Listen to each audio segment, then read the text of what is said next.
First of all, let's discuss the need of concentration and why having the ability to concentrate will change everything about you.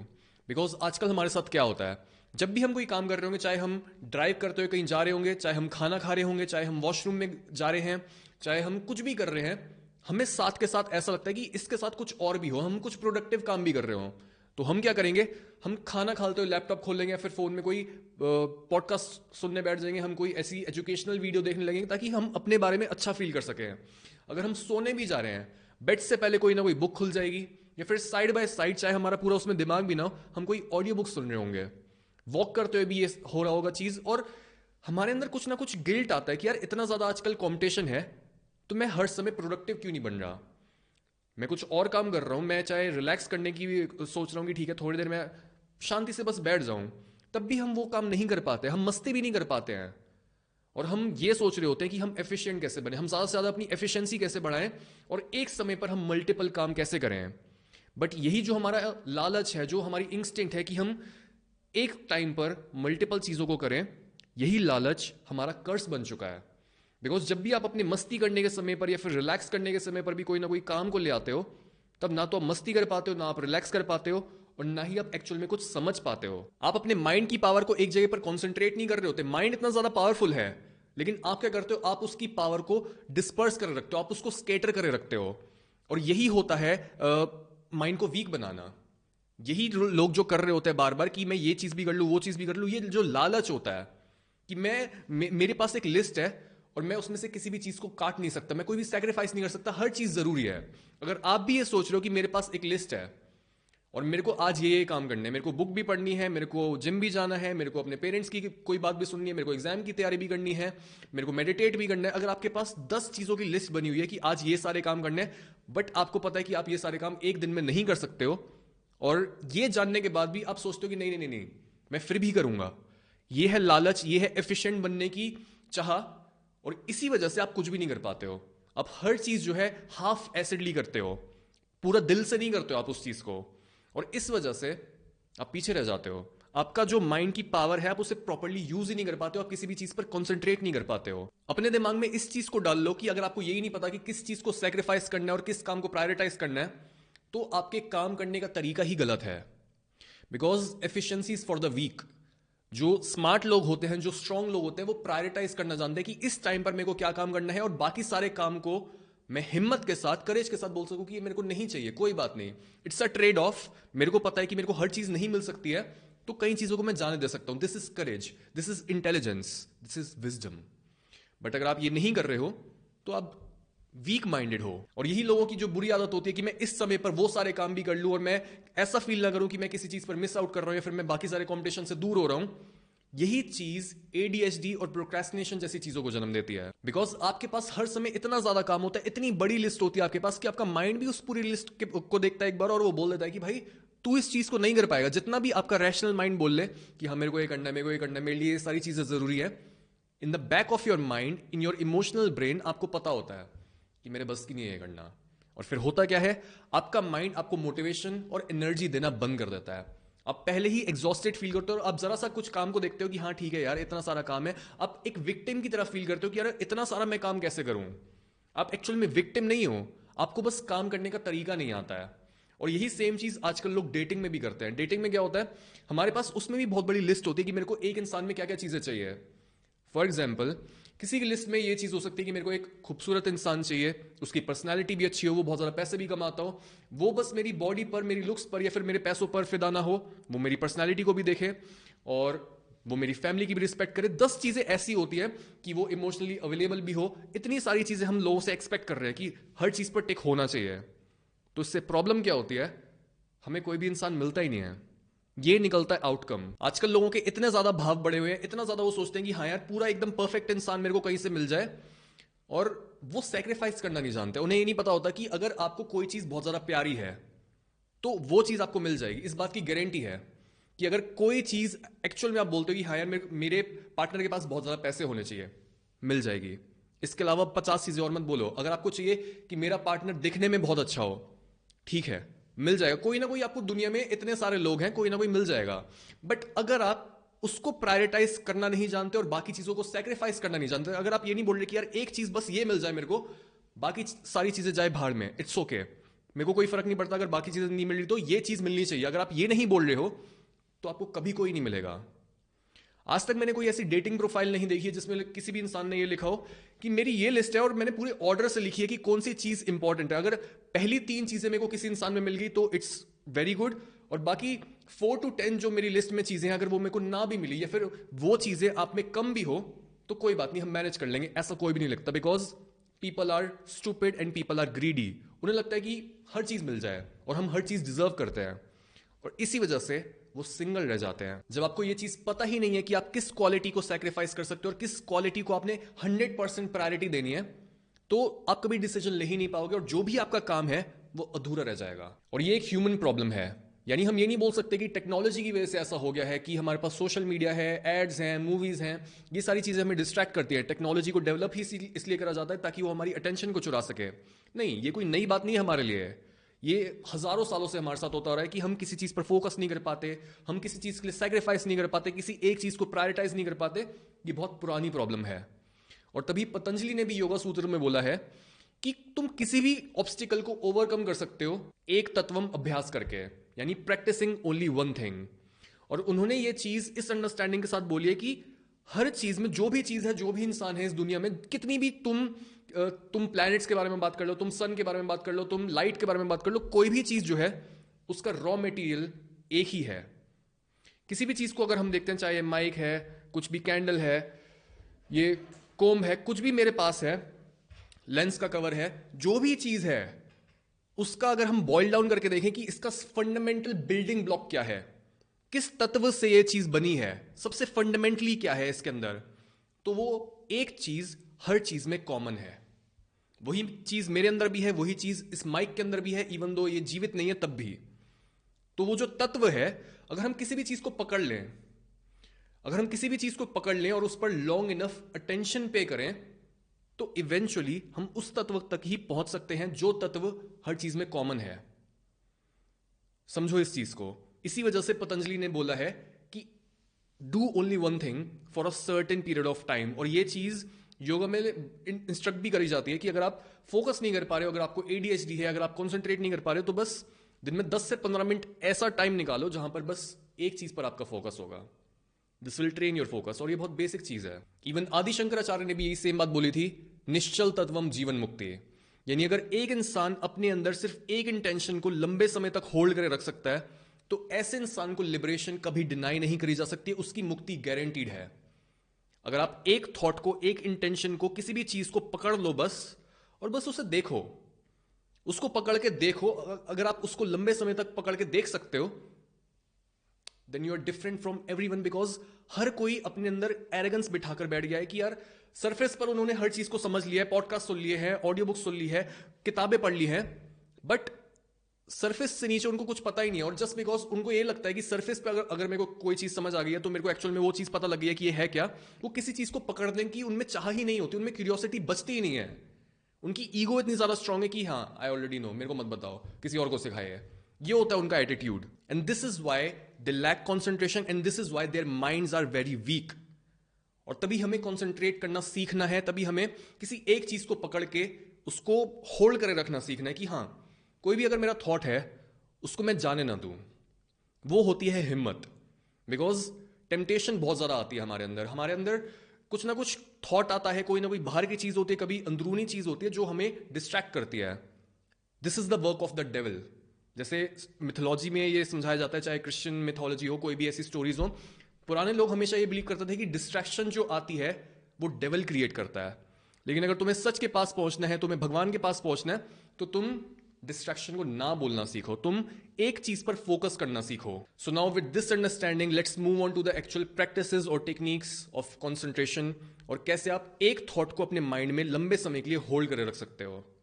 जो practice इस episode में हम इस lecture में सीखने वाले हैं वो है त्राटक और फिक्स पॉइंट गेजिंग। त्राटक के 2 फेजेस होते हैं, एक्सटर्नल त्राटक और इंटरनल त्राटक। एक्सटर्नल त्राटक का मतलब है कि आप किसी एक चीज पर कॉन्सेंट्रेट कर रहे हो for a long period of time, और आप समझने की कोशिश कर रहे हो, आप कुछ उस पर प्रोजेक्ट नहीं कर रहे हो, आप बस उसे देख रहे हो कि ये है क्या। और ऐसा करने के बाद होगा क्या, जब भी आप अपनी आंखें बंद करोगे तब आपकी आंखों के पीछे, आपके फोरहेड के जस्ट पीछे आपको एक ब्लैक स्क्रीन दिख रही होती है हमेशा। उसको योगा में बोला जाता है चिद आकाश। चिद मतलब माइंड और consciousness, and Akash is obviously sky. तो जब भी आप अपनी आंखें बंद करते हो, जिस चीज को आपने आंखें खोलकर देखा था वही सेम चीज की एक आफ्टर इमेज बनती है आपके चिद आकाश पे, या फिर आपकी माइंड की जो स्क्रीन है। जब भी आप अपनी आंखें बंद करते हो और जो एक ब्लैक सी स्क्रीन दिख रही है आपको, जो एक ब्लैंक स्क्रीन है, और जब भी आप किसी मेंटल इमेज को प्रोजेक्ट करते हो वो उसी स्क्रीन पे दिखती है। हम उस चीज के बारे में बात कर रहे हैं। तो अपने माइंड के अंदर घुस के आंखें बंद करके जब आप फोकस डाल रहे होते हो वो होता है इंटरनल त्राटक। एक्सटर्नल त्राटक हो गया आंखें खोलकर बाहर किसी चीज पर फोकस करना, और इंटरनल त्राटक हो गया जो चिद आकाश पर हमें इमेज दिख रही है वो उस पर फोकस करना। तो जब भी आप ये चीज प्रैक्टिस करोगे आपके साथ होगा क्या, पहले आप किसी चीज पर अटेंशन पे करोगे, फुल अटेंशन आपकी वहीं पर है, कोई भी थॉट आ रहा है, कोई भी डिस्ट्रैक्शन आ रही है, आप उस पर अटेंशन पे नहीं कर रहे हो, आप बस एक चीज को देखे जा रहे हो। उसके बाद जब आप अपनी आंखें बंद करके उस चीज को रिकॉल करने की कोशिश करोगे, तब आप एक बहुत इंटरेस्टिंग चीज नोटिस करोगे। आप ये नोटिस करोगे कि आप जितना ज्यादा दिमाग पर जोर डालते हो, जितना ज्यादा फ्रिक्शन पैदा करते हो, जितना ज्यादा आप ये सोचते हो कि वो इमेज और क्लियर हो जाए और वो इमेज और ज्यादा सरफेस पर आ जाए, वो चीज उतनी ही दूर चली जाती है। लेकिन जैसे ही आप अपने माइंड को रिलैक्स करते हो, जैसे ही आप बोलते हो कि इट्स ओके, आप फ्रिक्शन को कम करते हो, आप थोड़ा प्लेजेंट स्टेट में आ जाते हो, आप गुस्सा नहीं हो रहे होते हो, आप फ्रस्ट्रेट नहीं हो रहे होते, आप बस रिलैक्स्ड होते हो, तब वो इमेज और ज्यादा क्लियर होती जाती है। तो ये जो त्राटक की प्रैक्टिस है ये आपको सिखाता क्या है, ये आपको सिखाता है फ्रिक्शनलेस फोकस करना, बिना जोर डाले किसी भी चीज पर फोकस करना। बिकॉज जब भी हम ये सोचते हैं कि हम किसी चीज पर कॉन्सेंट्रेट कर रहे हैं, हमारी शक्ल ऐसी बन जाती है कि हाँ मैं कॉन्सेंट्रेट कर रहा हूं, लेकिन एक्चुअल कॉन्सेंट्रेशन ये नहीं होता। एक्चुअल कॉन्सेंट्रेशन बहुत ज्यादा स्मूथ, बहुत ज्यादा प्लेजेंट और बहुत ज्यादा फ्रिक्शनलेस होता है। उसमें कुछ भी आपको दर्द नहीं हो रहा, कुछ भी आपको प्रॉब्लम फील नहीं हो रही है, because you are use to it. So आज हम त्राटक करने के लिए एक कैंडल का यूज करेंगे। वैसे आप किसी भी एक्सटर्नल ऑब्जेक्ट को यूज कर सकते हो, मे बी आपके विंडो के बाहर कोई पेड़ है, कोई आप सामने एक लीफ को रख सकते हो, एक फ्लावर को रख सकते हो, कोई भी चीज ऐसी हो सकती है, इट्स ओके। आज हम करेंगे कैंडल का यूज। कैंडल को आप पहले लाइट अप कर सकते हो।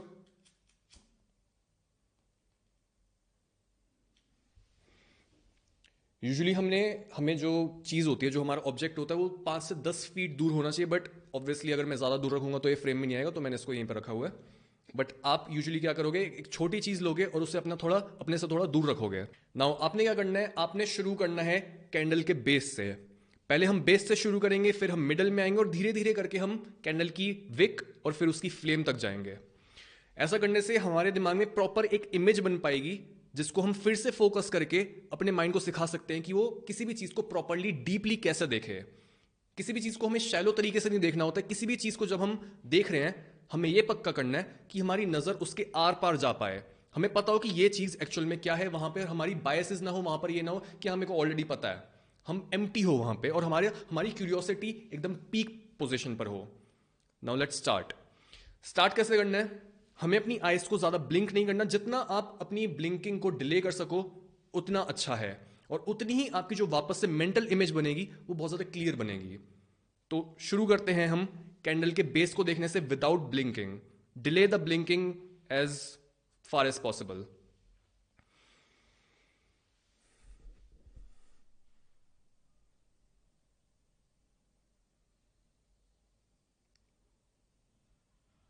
आप कैंडल की शेप को देख सकते हो, उसके कलर को देख सकते हो, लेकिन नजर अभी हमें अपने कैंडल के बेस पर रखनी है। अगर जरूरत पड़े तो आप आंखों को थोड़ा स्क्विंट भी कर सकते हो, लेकिन रिलैक्स करने की कोशिश करो, फोर्स मत करो अपनी आंखों को।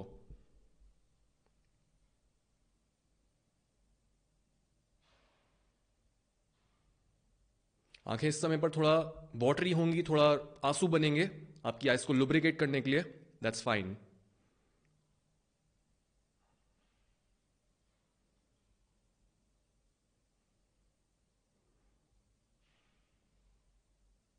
इसके बाद अपनी नजरें कैंडल के बीच में ले जाओ।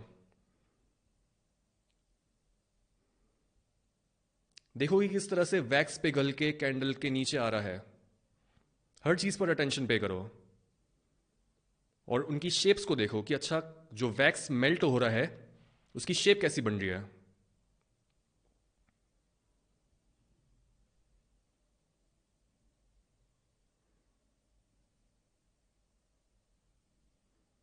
आपको बेसिकली क्या करना है, आपको घूरना है। ये बस एक गेज नहीं है, आपने इंटेंसली उसे देखना है बिना खुद को ज़्यादा फोर्स करे, बिना ज़्यादा जोर लगाए। जितना ज़्यादा आप रिलैक्स रहोगे उतना लंबे समय तक आप ये कर पाओगे। और कोशिश करो कि आप एक ऐसी जगह पर कैंडल को रखो जहां पर ज़्यादा हवा ना हो।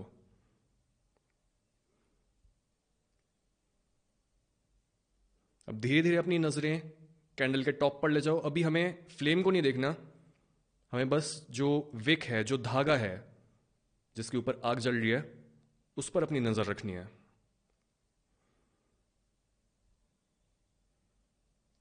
देखो कि कैसे धागा जो है उसके आसपास कोई एक्चुअल कलर है ही नहीं।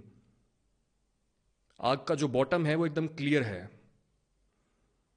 और उसके ऊपर जरा सी कलर की चेंज हो रही है। जो आग है उसका कलर चेंज होता है। नीचे जो कलर है वो ब्लू है, ऊपर जो कलर जा रहा है वो ऑरेंज या फिर येलोइश है।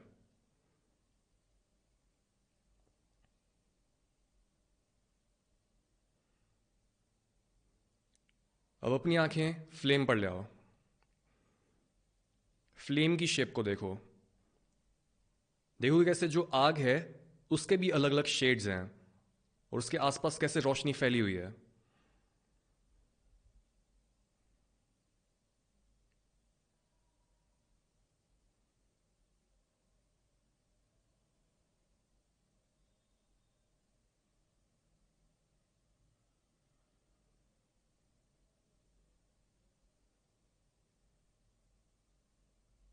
अब अपनी आंखें बंद कर लो।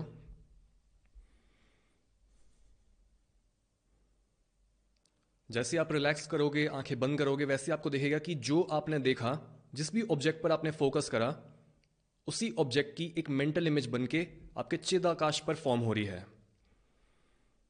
चिदाकाश वही एरिया है जो आपके फोरहेड के बिल्कुल जरा सा पीछे होता है। जैसे आप आंख बंद करोगे वैसे ही आपके आगे एक इमेज दिखेगी। उस सेम इमेज के पहले बॉटम को देखो। जिस तरीके से आपने आंखें खोल के प्रैक्टिस की, वही सेम प्रैक्टिस अब आंखें बंद करके करनी है। जितना लंबे समय तक आपने उस ऑब्जेक्ट को देखा था उतना ही ईजी होगा आपके लिए उस ऑब्जेक्ट की इमेज को माइंड में होल्ड करना।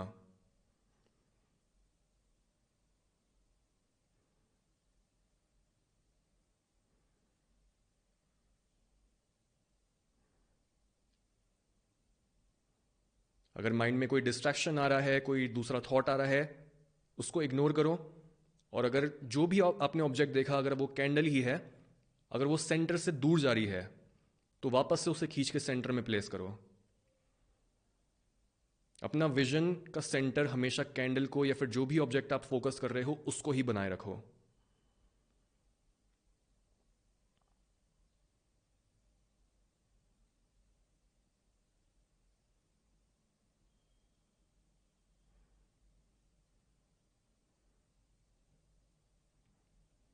कैंडल के मिडल को देखो, उसकी पूरी बाउंड्री पर अपनी नजर डालो।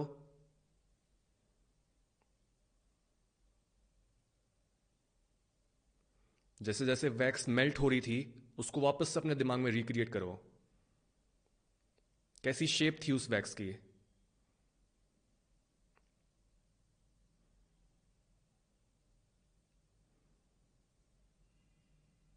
जो विक के आसपास का क्लियर एरिया था उसको देखो।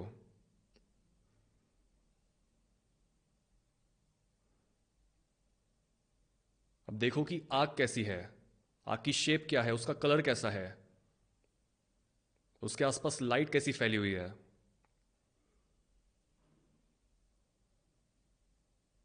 कई लोगों के लिए इमेज को होल्ड करना इजी होगा, लेकिन कई लोगों के लिए इमेज जो है वो ऑलरेडी बहुत ज़्यादा धुंधली हो गई होगी, एंड दैट्स ओके। जितना ज़्यादा आप प्रैक्टिस करोगे, जितना लंबे समय के लिए आप देखोगे किसी भी चीज़ को, उतना ईजी होता जाएगा आपके लिए उस इमेज को होल्ड करना।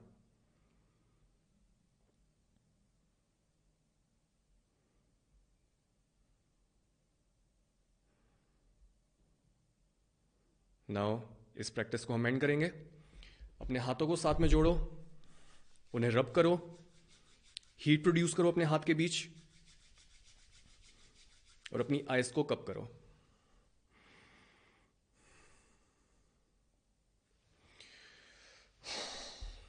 आंखें खोलो और इस चीज को समझो कि आपने किया क्या है। क्या आपका एक्सपीरियंस था? वापस से अपने दिमाग में जाओ और सोचो कि क्या ये चीज़ नॉर्मल, जो भी आप किसी चीज़ पर कॉन्सेंट्रेट कर रहे हो, उससे ज़्यादा डीप नहीं थी? नॉर्मली आप क्या कर रहे होते हो? आप किसी भी चीज़ को बहुत सुपरफिशियली देखते हो। आप बस ये देखते हो कि हाँ, सरफेस पर वो चीज़ कैसी लग रही है, मेरे उसके बारे में ओपिनियन कैसे हैं, लेकिन कभी भी आप डीप में जाके नहीं देखते हो। ज़्यादा धुआं हो गया वैसे, इट्स ओके। बट आप किसी भी चीज़ को ज़्यादा डीप जाके नहीं देखते हो कि उस चीज़ का मतलब क्या है, वो चीज़ है क्या। और ये चीज़ तब तक डेवलप नहीं होती जब तक आप अपने माइंड को ट्रेन नहीं करते हो। जिस तरीके से आप जिम में जाके ट्रेन करते हो अपनी बॉडी को, वैसे ही माइंड की भी एक्सरसाइज अगर रेगुलरली नहीं हो रही तो इट विल बिकम वीक ना। अगर आप ये पूछो कि इस प्रैक्टिस को आपने कितना फ्रीक्वेंटली करना है या फिर कितनी देर के लिए करना है, तो ये चीज़ बहुत सिंपल है।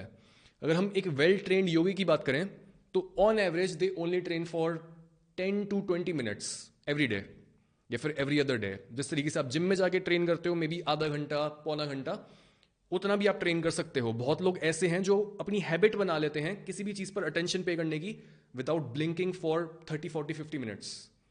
और ये चीज़ पॉसिबल हो पाती है और ये चीज़ बहुत ईजिली ट्रांसलेट होती है एक्चुअल रियल लाइफ कॉन्सेंट्रेशन में। किसी भी चीज़ को आप पकड़ पाते हो, चाहे वो एक बस थॉट हो, कोई इंटेंशन हो या फिर कोई भी काम हो। इस तरीके से आप कॉन्सेंट्रेट करना सीखते हो। और आगे और हम टेक्निक्स के बारे में बात करते हैं, मल्टीपल टेक्निक्स के बारे में हम बात करने वाले हैं। 2 या 3 टेक्निक्स होंगी एटलीस्ट इस प्रोग्राम में। अगर आपको और कंसंट्रेशन की टेक्निक्स चाहिए हो तो आप कमेंट में बता सकते हो।